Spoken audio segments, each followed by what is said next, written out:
Well, we now know not only are the Buccaneers in the playoffs, we know who they're going to be playing and what the seed is, that everything has finally been sorted out. There were a whole bunch of scenarios with Sunday's games of all the different options of what seed they could have been, who they could have been playing. So now we know they will be playing the Washington football team. They locked up that fifth seed with their win. So tell us a little bit about first how we got to this point, what this means now with this seeding.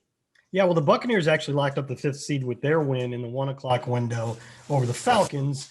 And so it didn't even matter what the Rams did in the late afternoon window. And also the Giants beat the Cowboys. So we knew at that point that we were going to play the winner of the NFC East, which will be the 4 seed. And that was either going to be the Giants or Washington. If Washington won, they clinched. If Washington lost, it would go to the Giants. Well, Washington took care of their own business and beat Philadelphia. So now we know the Buccaneers are headed to play a road game at the Washington football team in the first weekend, the opening round of the playoffs, which is just exciting that we're talking about that at all. And we have, as we're taping this, we don't yet know the date and time. There's a triple header on both of those 2 dates. It could be any of them. So we'll see, but it's Washington up next. And coincidentally, that's the very last team that we played in the playoffs back in 2007.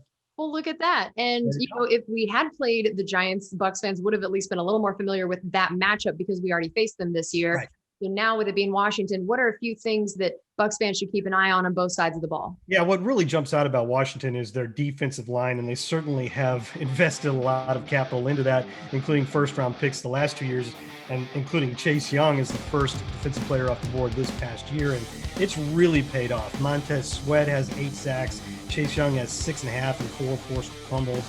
The old man in that defense, Ryan Kerrigan, has 5.5 sacks. They can really get after the passer, and that has helped them be 4th in the league in defense overall and 3rd versus the pass. So, that's obviously the strength of the Buccaneers, and as we saw on Sunday, the pass protection for Tom Brady was marvelous. It was fantastic, and that can really be a strength for the Buccaneers. But as we've seen in 2 games against the Saints, if that pass protection if an opponent is really breaching that pass protection, things can go downhill in a hurry. So that's the tough part of the matchup. On the other side of the ball, they've really had quarterback problems. That's obvious. Alex Smith has been injured, came back from an injury, got injured again. They released Dwayne Haskins. So their offense doesn't terrify you, even though Terry McLaurin is a really good young receiver who proved his rookie year wasn't a fluke.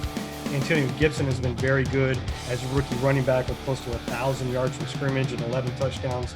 But overall, they're not averaging a ton of points. In fact, Washington is averaging exactly 21 points a game and giving up exactly 21 points a game. Literally, they have allowed and scored the same number of points this season going into that's what they were going into their last game. I didn't do the calculations for the last one, but you can see they play close, tight games. So we'll see if that's a good matchup for the Buccaneers or not.